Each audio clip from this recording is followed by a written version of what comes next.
cierto? Tanto en una apófisis clinoides anterior o posterior de la silla turca. Entonces, no es común verlo, pero puede aparecer una neumatización a nivel de la clinoides. Esto a nivel de los cornetes. Normalmente, a ver aquí por ejemplo,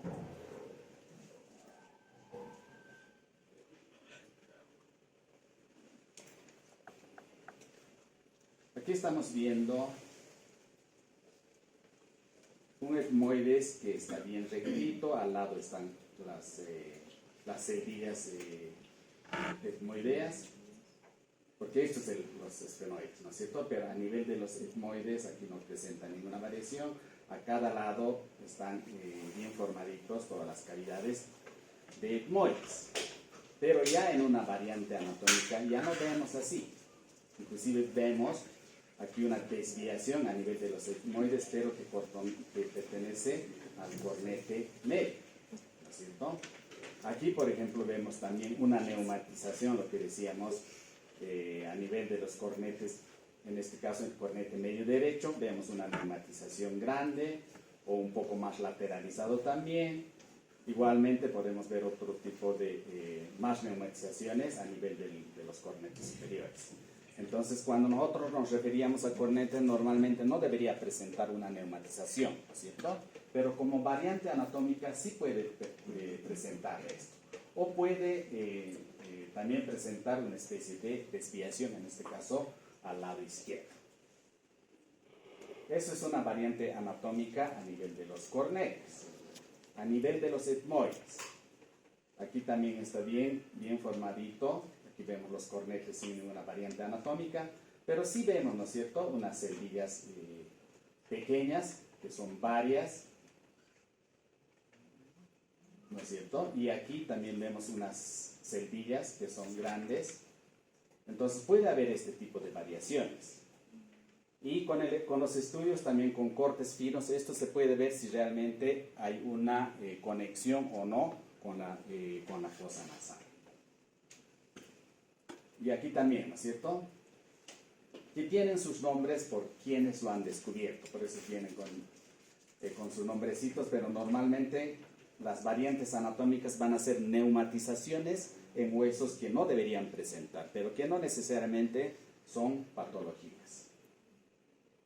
Aquí a nivel de los etmoides también, en esta parte, y también aquí una neumatización grande,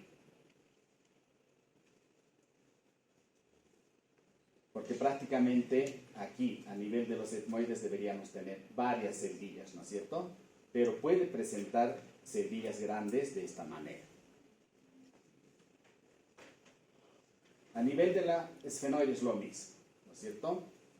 Decíamos, normalmente la silla turca corresponde a un hueso finito, por ejemplo, esta es la parte posterior, ¿no es cierto? Clinoides posterior, pero en este caso está neumatizado. Hay gran circulación de aire. O en la apófisis anterior también. Entonces puede haber ese tipo de variantes.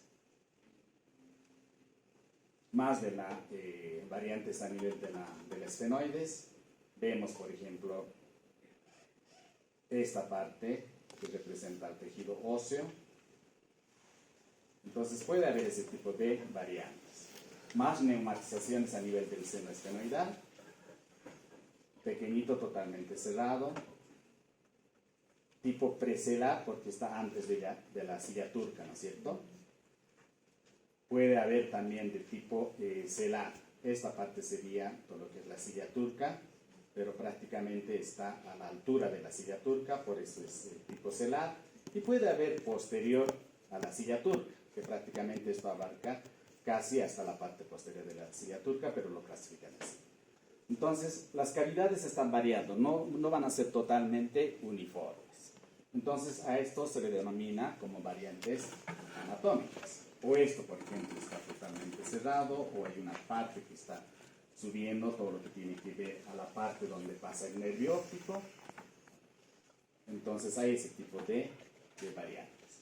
Ahora, dentro de las patologías, aquí, ¿qué podríamos ver?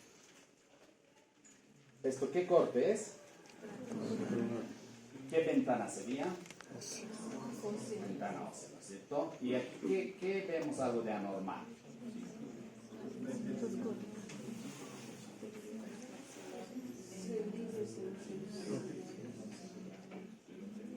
A nivel de las celdillas etmoideas, ¿está normal o no está normal? Está totalmente opacificado, ¿cierto? Y también podríamos ver varias celdillas a nivel del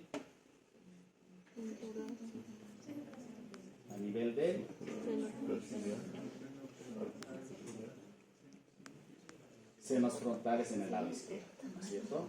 Pero sin embargo son cavidades normales, no presentan ningún engrosamiento ni nada a nivel de las paredes.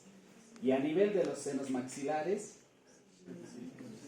vemos engrosamiento en sus paredes laterales, ¿no es cierto? Pero no vemos alguna otra solución dentro de los maxilares, dentro de estas cavidades, porque normalmente cuando hay una infección o una inflamación ya de tiempo, vamos a ver prácticamente toda la cavidad opacificado o una mitad de cualquiera de estos senos paranasales. Entonces, estamos viendo los ejemplos casi siempre en una ventana ósea, porque sí tiene que ver mucho con la pared del tejido óseo. Y aquí